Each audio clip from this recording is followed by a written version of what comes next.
ఈ దేహమునందు దైవత్వాన్ని పొందాలంటే దైవాన్ని ఎప్పుడూ ప్రార్థన చేయాలి. జ్ఞానం ఉత్పన్నం ఎలా అయింది అని అడిగితే పెద్దలు తేలిక మార్గం చెప్పారు, పెద్ద బరువు చెప్పలే. మౌనముతో నీ మంత్ర స్మరణ ధ్యానము చేయుటే జ్ఞానమయ్యా అన్నారు. జ్ఞానం అనేది ఎలా వచ్చిందంటే దైవ నామాన్ని లోన హృదయంలో గనక స్మరణ చేస్తే అది జ్ఞానంగా తయారైతుంది. స్మరణ గనక చేస్తే అది లోన జ్ఞానంగా తయారైతుంది. మరి అటువంటి జ్ఞానాన్ని మనం సంపాదించుకోవాలి కదా. సర్వుల విషయం ఎట్టుందంటే ధనం సంపాదించాలని భ్రమలు ఉంది, వద్దంటానికి లేదు. ఎందుకని సంపాదించుకోవాలి. మనం తినాలా, మన ఇంటికి వాళ్ళతో ఒక ముద్ద పెట్టాలి. ముందు మనం తినాలి, మనం తినాలంటే ధనం ఉండాలిగా. మరి ఎవరైనా ముద్ద పెట్టాలంటే ధనం కావాల్సిందే. కానీ ధనమే స్థిరమని కనుక తిరిగితే వాళ్ళు పెద్ద అమాయకులు. దైవం స్థిరం, శరీరం అశాశ్వతం. శరీరంలో ఉన్న ఆత్మ శాశ్వతం, శరీరం అశాశ్వతం. మరి అటువంటి ఆత్మను పొందాలంటే దైవాన్ని ప్రార్థన చేసే ఆ స్థితి మనకి శరీరంలో కలిగి తీరుతుంది. నాకు బలం కావాలనుకున్నా, రోజు అరుంగ కనుక అన్నం తింటే, నాకు అప్పచ్చుడు కాయలు తింటే, జ్యూసులు తాగితే శరీరానికి నాకు తెలియకుండా బలం వస్తుంది. వద్దా కదా, వస్తుంది. అట్టగానే ఈ దైవత్వం అనే జ్ఞాన బలం ఎలా రావాలా అంటే నేను ఎక్కువగా స్నాన చేస్తే కానీ జ్ఞాన బలం రాదు. బలం వచ్చినటువంటి మనిషి ఏ పని చేయగలుగుతుంది. శని పోగలుగు, ఊరికి పోగలుగు, అనేక రకాల పనులు చేయగలదు, ఇంటికి పని చేయగలదు. బలం లేనటువంటి మనిషి ఇంటికాడికి రాలేదు, శనికాడికి పోలేదు, మంచమే మంచం. ఎందుకని బలం లేదుగా. అందుకని జ్ఞానం కలిగినటువంటి జీవుడు ఈ లోకంలో శాంతుడు, బ్రహ్మాండ లోకాల్లో కూడా శాంతుడు. ఈ ఒక్క లోకంతోనే పని కాల, బ్రహ్మాండ లోకాల్లో కూడా పని కావాలని అంటే ఖచ్చితంగా స్మరణ చేసి తీరాలి. ఖచ్చితంగా స్మరణని చేసి తీరాలి. మరి అటువంటి స్మరణని మనం జాగ్రత్తగా చేసుకొని జన్మని పావనం చేసుకోవాలి. మన ఏగమ్మ గారు ఇదేనది ఆరాధన 18 సంవత్సరాల నుంచి ఈ రాధన ఈ రకంగా పూజించబడతా ఉంది. మన ఏగమ్మ గారు 18 సంవత్సరాల నుంచి పూజించబడతా ఉంది. అంటే మరి ఆమె చేయకుండా పూజిస్తారా? ఆమె చేయకుండా పూజించడానికి ఇల్లేదే. కూర్చొని ధ్యానం చేస్తుంటే ఒకరోజు వాళ్ళ కూతురు చిన్నాం పోయేవాడికల్లా చెంపలేసుకుంటుందంట. ఏమన్నా ఇప్పుడు బలకరేయడం కాలేదేమని బయటకు వచ్చిందంట.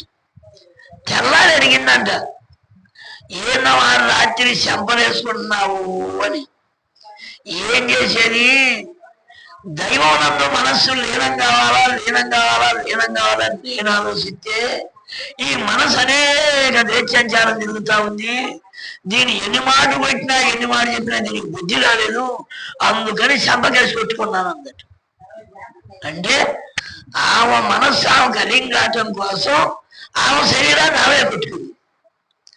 వెంకటేశ్వర గారు అనేవాడు భర్త, నేను ఎప్పుడైనా ఆమె గది వెనకనయ్యా, ఎప్పుడైనా నేను కొట్టాను కదయ్యాను. ఎందుకని అవసరం ఆయన రానిలా. ఆయనకి ఏం కావాలో ఆమె చూసింది, ఆమెకేం కావాలో ఆయన చూసిండు. ఇద్దరు సంతోషంగా జీవనం వెళ్ళినారు. మరి అయితే ఆయన బాగా పెట్టుకుంది. శరీరంతో బాగుండాలని కూర్చోండి వెంకటేశ్వర గారు, మనసు బాగుండాలనుకుంది ఏగమ్మ గారు. ఈ మనస్సు ఆ దైవం నందు లీనం కావాలా లీనం చేసింది. మరి అటువంటి లీనతత్వాన్ని మనం చేయాలన్నా వద్దా? అటువంటి లీనమయ్యే తత్వాన్ని మనం చేయాలన్నా వద్దా?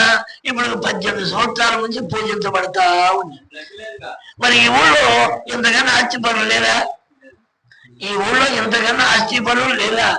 జరిగితే ఇది దాదే నేలబడి మొన్న నేను పోయి చూసిన మేనగోళ్ళని మరి జరగదేంటి? ఆస్తి చాలా ఉంది కదా.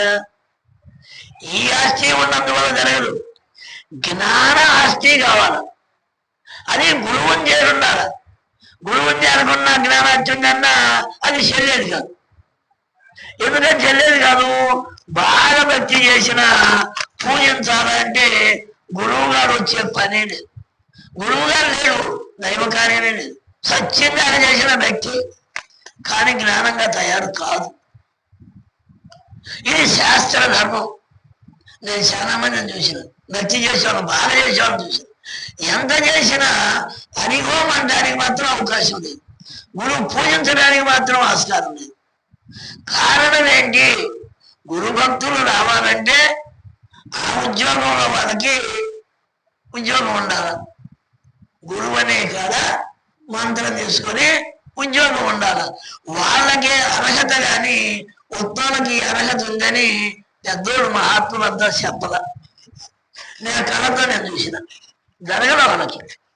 శాబ్దాన్ని నేను అనుకున్నా కూడా జరగల. ఏమయ్యా అంటే కదా అంతే. అందుకని గురువు మహిమ, గురువు శక్తి ఇవాళ ఎప్పుడుదని చెప్పడానికి లేదు. అయితే కాలంలో అర్థమైందట. వెంకటేశ్వర గారు మన పెద్ద కూతురు చెప్పేది, అమ్మా ఈ తోట అడుగట్టేయమ్మా అన్నట్టు. ఇప్పుడు ఇటు కట్టేసరే ఎండ వచ్చినా అడుగట్టేయమ్మా అన్నట్టు. సరేనమ్మా అన్నట్టు. మాట వెనకాల తోట కావాల్సి వచ్చిందంట. ఇదేంది నీ పని పాడైపోవడం, తోట నేను కట్టేయకపోతే అది ఎండలో ఉండే అది చిన్న తోడై ప్రాణం పోయా ఏందన్నాడు. ఏమో అదేంటంటే మర్చిపోయినాను అన్నట్టు. ఈ పెద్దమ్మాయి మంచి పాలు తోడే ఏమాడదట, ఆడదట, కాదన్నట పాపం పని ఆడదంట. ఇంటికి వచ్చిన పాలు అంతే ఉంటుంది. ఏదమ్మా పాలు తోడే లేదా? ఏదదా? ఏలేదు ఉంటుంది. అంటే ఏంది? ఎవరో వచ్చారు వాళ్ళు ముచ్చడి చేసినా, వాళ్ళు ఎవరో వచ్చారు వాళ్ళు ముచ్చడి చేసినా. అంటే దైవ ముచ్చడు తప్ప అన్య ముచ్చట ఒక పట్ల జ్వరం బలమే నగలు జ్వరం విడిపోలే. అందుకని దైవ ముచ్చడు తప్ప ఈ తలకాయల పట్ల. ఒకరోజు కోళ్ళకు పిల్లి వచ్చిందంట. పిల్లి వచ్చిన కీ అని వస్తుండే వాళ్ళు దూ అని కరం తీసి పడుతూ ఉండదు. నేను ఎంతమంది అడుస్తుండే నువ్వు అనుకున్నట్టువే. ఎందుకని ఆ పెద్ద కూతురు అన్నదంట. అనేవాడు కదా, నీళ్ళంతా అడుగుతున్నారు కదమ్మా, ఇంకా నేను అనకపోతే మళ్ళమ్మా, నీ అంత తిక్కలు మన ఊళ్ళో పుట్టదమ్మా, నీ అంత తిక్కలు మన ఊళ్ళో పడదు, అసలు మన ఊళ్ళో దొరకదు వాడు. అరే శుభబాధం లేదా, దూరబాధం లేదా, పనులు తోడైపోయాం లేదా, అసలు నీకు ఆలోచన మైండే లేదే. అట్లనమ్మా అంతేనేమో మరి, అట్నా అంతేనేమో అడతారు. నన్ను నువ్వు అన్నమని పొరపాటు నాని అడగదంటే ఇక వీడి అడగదంట. నన్ను నువ్వు అన్నావని అనే అడగదు, ఇక వీడి అడగదు. కారణం ఏంటి? ఎవరు మనసు ఎట్టుంటే అది చూసుకుంది. ఆయాలెట్టుంది, మా అమ్మ అమాయకురాలు, ఇయాలెట్టుంది అమాయకత్వమే భక్తి. ప్రపంచ ప్రకృతిని మలిచి పోవటమే భక్తి. మరి ప్రపంచం ఎరుకున్నానా? ప్రపంచాన్ని మరిచిపోయి చేయాలన్నా? పరబ్రహ్మతత్వం ఉన్నటువంటి వారికి ఈ ప్రకృతి అంతా మాయగా పడుతుంది. పరబ్రహ్మతత్వం లేనటువంటి వారికి ఈ ప్రపంచం అంతా అమోఘంగా అందంగా పడుతుంది. ప్రపంచం అమోఘంగా ఉంది అంటే ఇంకా నీకు భ్రమ పోనట్టు. ప్రపంచం కాకుండా దేహ ప్రపంచంలో వాళ్ళ వెలుగైన ఆత్మను దర్శించుకుంటా ఉంటే వాళ్ళకి నిజంగా జ్ఞానం అందినట్టు. అందుకే మహాత్ములు చెప్పారు, చూడాలి చూసిన భ్రమలను వీడాలి, నీవు నేను అని మరవాలి, వేణుకాష్టములు వీడాలి, గురు కాష్టములో పడి కాలాలి. గురు కాష్టంలో పడి కాలాలి. గురు కాష్టమే దయా అందరూ గురుకుల కాష్టంలో కాల్చారు. అట్టే కాదు, చూసిన భ్రమలు మొత్తం తగ్గించుకోవాలి. చేసింది 50 ఏళ్ళ దాకా రామ్మోహన్ అట్టమని చూసింది, మానుకోవాలన్నా నేను 90 ఏళ్ళ దాకా చేస్తానన్నా, మార్చుకోవాలన్నా వద్దా? అందుకని ప్రతిదీ కూడా ఒక అంతస్తు కాదు, 2 అంతస్తులు, 2 అంతస్తులు కాదు, 3 అంతస్తులు కట్టింది. ఒక అంతస్తుకి ఇంట్లో మెట్లు ఎక్కడానికి మాట్లాడలేదు. ఇప్పుడు ఇక పై అంతస్తు కట్టుకొని ఏం చేసుకోవాలా? ఇప్పుడు దాంట్లో భ్రమ పోవాలా వద్దా? నేను భ్రమ పెంచుకుంటానంటే ఏం చేస్తాను? కసుడుతువా? పోనీ బలం చదువుతువా? బలం వద్దే నీకు అని నవ్వుతుంది శరీరం. అందుకని వీటన్నింటిని చూడాలా, చూసినాక వీడాలి. మరి ఏది గుర్తుంచుకోవాలా? వేణుక అర్థాలు కూడా మనాలి. ఓ అది గొప్పదని గొప్పదని గొప్పది, అది చేయాలి, అది చేయాలి, వాళ్ళు గౌరవించాలి, వీడు గౌరవించాలి, వీడు గౌరవించాలి. ఇవన్నీ ఒట్టి మేము అవి కూడా వచ్చి దైవము నన్ను భ్రమసాలా, దైవం నన్ను కరుణించాలా, దైవంలో నేను లీనం కావాలా అని ఏ మానవుడైతే వీటన్నిటిని మరి గురువంత స్నానం చేస్తా ఉంటే ఆ జ్ఞాన అగ్నిలో కనుక కాలిపోతే అదే గురు కాష్టం. గురు కాష్టంలో కనుక కాలిపోతే మహాతనులుగా మారుతారు, మహానుభావులుగా మారుతారు. గురు కాష్టంలో కాకుండా ప్రపంచ కాష్టంలో కాలేదు. ఓ వాళ్ళకి డాబా అంట, వాళ్ళకి అంతస్తు అంట, వాళ్ళకి క్వార్టర్స్ అంట, వాళ్ళకి జీవులు అంట, వాళ్ళకి కార్లు అంట, వాళ్ళకి హెలికాప్టర్లు అంట, వాళ్ళకి విమానాలు అంటే ఏమెత్తుకోపోయాడు? ముక్కుల ధనమ్మ చేతపోయేది ఎరిగి వచ్చేది కూడా ఏది. మరి ఏమవుతుంది? నువ్వు చేసిన భక్తి మాత్రమే నీ ఎంత వచ్చింది, నువ్వు చేసిన స్మరణ మాత్రమే నీ ఎంత వచ్చింది, నీ చేతితో చేసుకున్న దానం మాత్రమే నీ ఎంత వచ్చింది. తజమంతా రాదే. మరి దేనికోసం భ్రమించను నువ్వు? దేనికోసం ఆలోచించను? మాయా సంపదను పట్టుకొని మహోన్నతంగా ఉందనుకుంటే అది అమాయకము అన్నారు. మాత్రైన సంపదను కనుక ఆలోచించగలిగితే జన్మ పావనము అన్నారు. దేశంలో ఉన్నటువంటి మర్మాన్ని తెలుసుకోవాలి. దేశంలో ఉన్న మర్మం అంత నాయనంగా ఊళ్ళోనన్నా నాకు తెలుసు. అయితే ఏం చేస్తా నీకు మోకాళ్ళు ఎప్పుడు వచ్చినావు? తగ్గిద్దరు ఎవరైనా వచ్చి కళ్ళులోనే కానట్లా వాళ్ళని కళ్ళు ఇస్తామని చెప్పినా, కిడ్నీలోనే చెప్పి వాళ్ళని ఇస్తామన్నా. అదే వాళ్ళున్న దైవాన్ని కనుక నమ్మితే అవి రాకుండా కూడా చేయొచ్చు.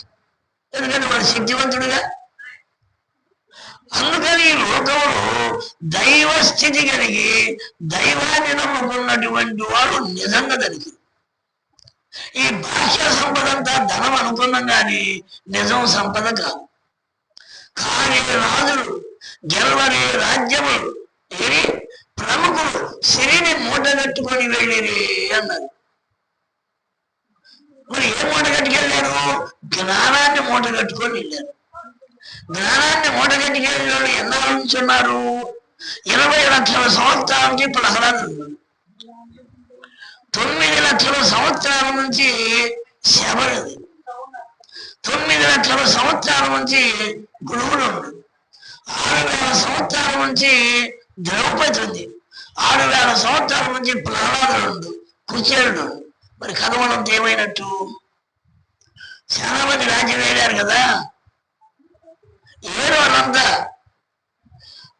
దైవరాజ్యాన్ని, దైవ సామ్రాజ్యం కోసం ఈ హృదయ సామ్రాజ్యంలో అజ్ఞానాన్ని తుంచగలిగినటువంటి వాడు ఉంటుంది. ఈ అజ్ఞాన సామ్రాజ్యం ఎన్నుకొని దైవ సామ్రాజ్యాన్ని మరిచిపోతే వాళ్ళ బతుకులు అదో బతుకు. ఇలా బాగున్నట్టే ఉండదు. లేకపోతే ముక్కులో పేడం పోతే నీకెందేముంది? నాకే నాకే నాకే అంటున్నావు. ఒక ఆయన నీకేందేముంది? నాకు తనకే ఉంది, నాకే నాకే నీకెంత ఏముంది అంటున్నా. పెడితే 6 అడుగులు పొందుంది, కాలితే 6 అడుగులు కట్ల కాడు ఉంది, నీకెంత ఏముంది? ఈ ఇల్లు సంపాదించిన ఎక్కడ వెళ్ళాడు? ఏగం గారు ఈ రమను శంపలు పగుల్చుకోకూడదు.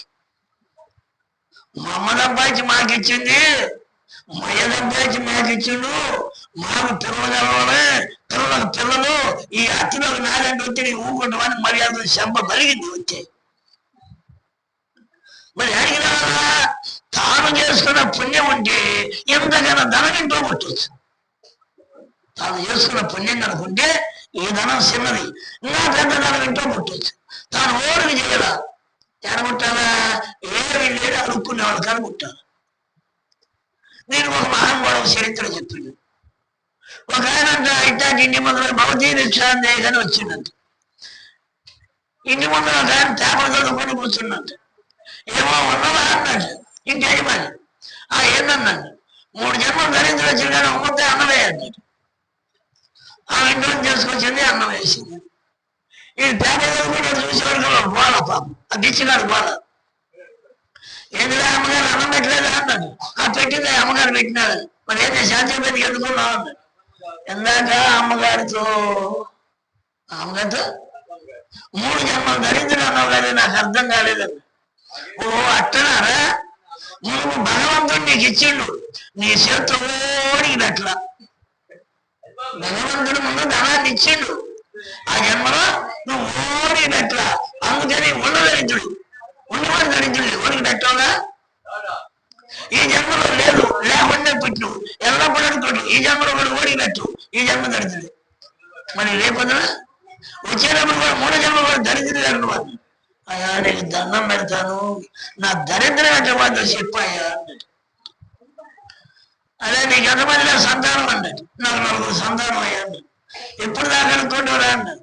8 వస్తాను, 10 దాకా అడుక్కుంటాను, ఇంటికి పోతే అందరూ సరిపోద్ది అన్నమయ్యా అన్నాడు. అట్ట కాదురా, 7 రా, 11 పో, ఇంకొంచెం పెరుగుతున్నాను. మీరంతా జనంగా ఓడన్న అభ్యాసం ఉంటే మళ్ళీ పెట్టు, అప్పుడు పుణ్యం పెరిగితే కాలంలో వచ్చే జన్మలో ఉండోడు అవుతుందా అన్నాడు.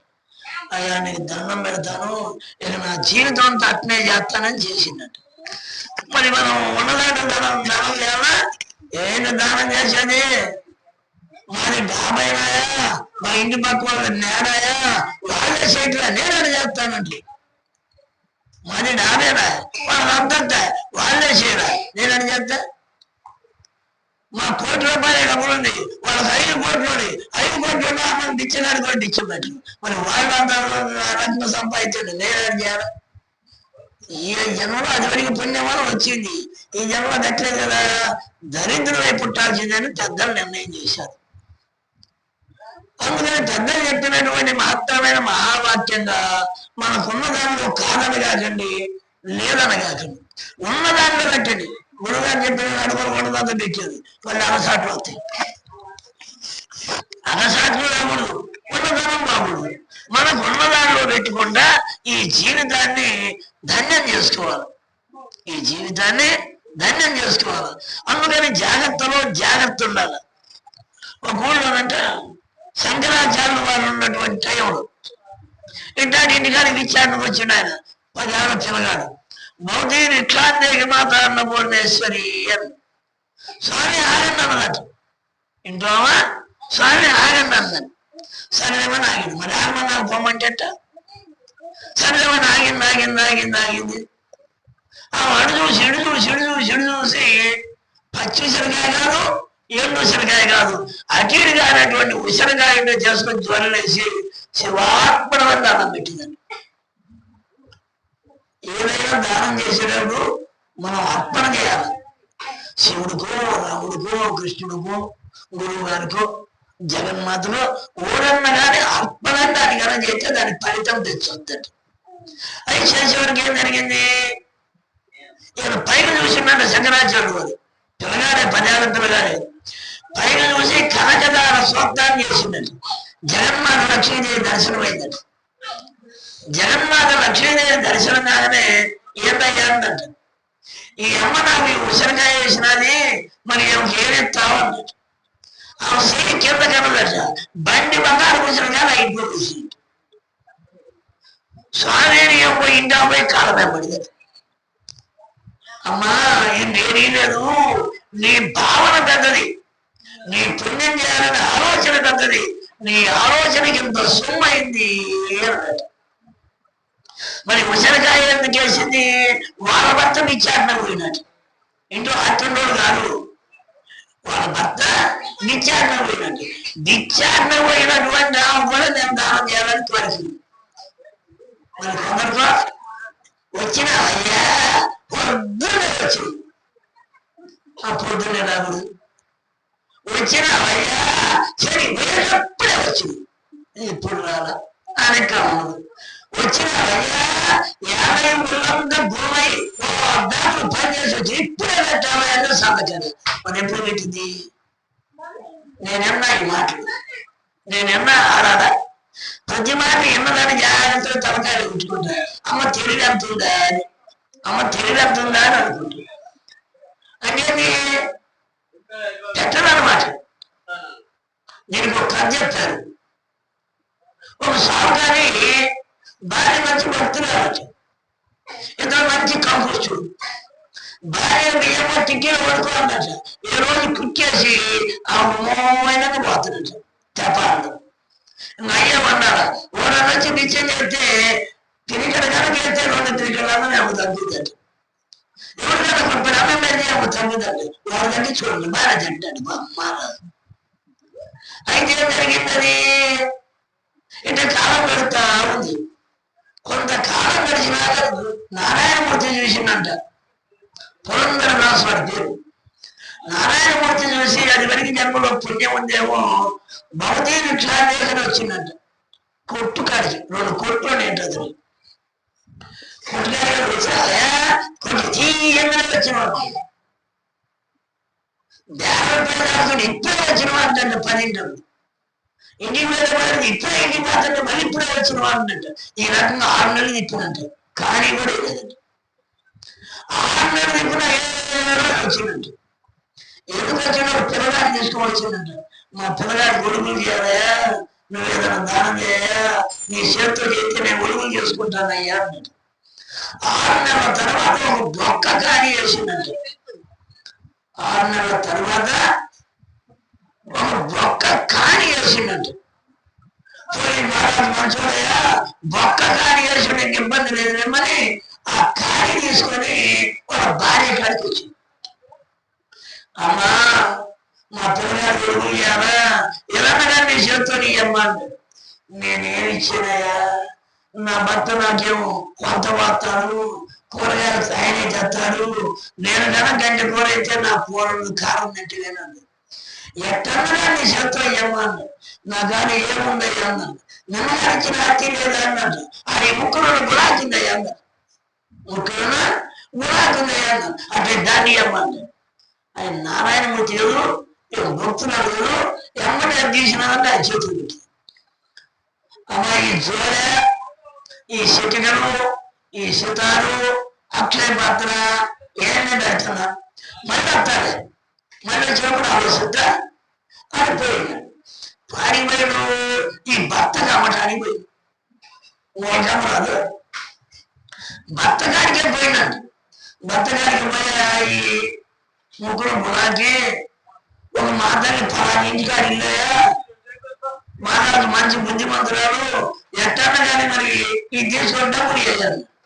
మా భార్య ముక్కులో బురాకి ఇచ్చిందా అని బ్యాసర అంటాడు.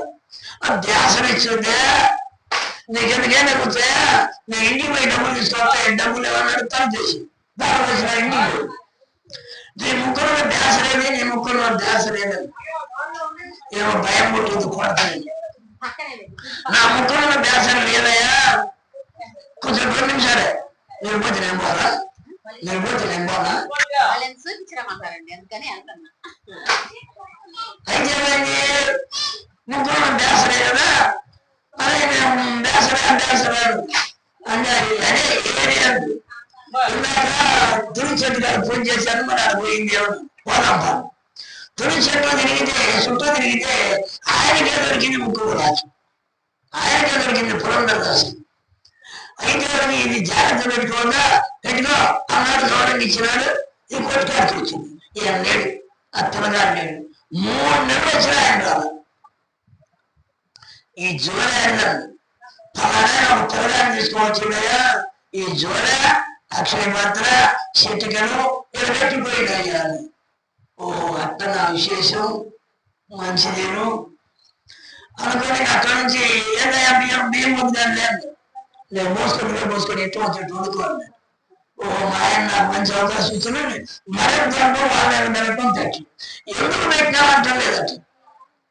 ఏమి స్వామి ఏంటట, మనం వచ్చిన మహానుభావుడికి నువ్వు ముక్కులో ఉన్న దాసులు ఇచ్చిన వాళ్ళు లేదంట. నేను ఇచ్చినానయ్యా, మరి అది ఎప్పుడు వచ్చినాడు, అది ఆయన జరగ నా జరగ కాదయ్యా. ఇక అప్పుడు మార్చుకున్నట్టు మనకి సంపద ఇదే.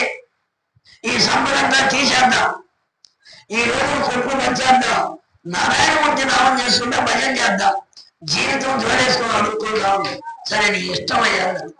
ఇక అప్పుడు అడుక్కోవడానికి వెళ్ళి గ్రామం మొత్తం అప్పుడ కొట్టు కానీ ఇల్లు కానీ ఆస్తి కానీ ఒక్క పూట పంచవతి ఇక అక్కడి నుంచి భజన చేసుకుంటూ పోతే లోన దైవం ఆయనకి కవిత్వాన్ని ఇచ్చింది.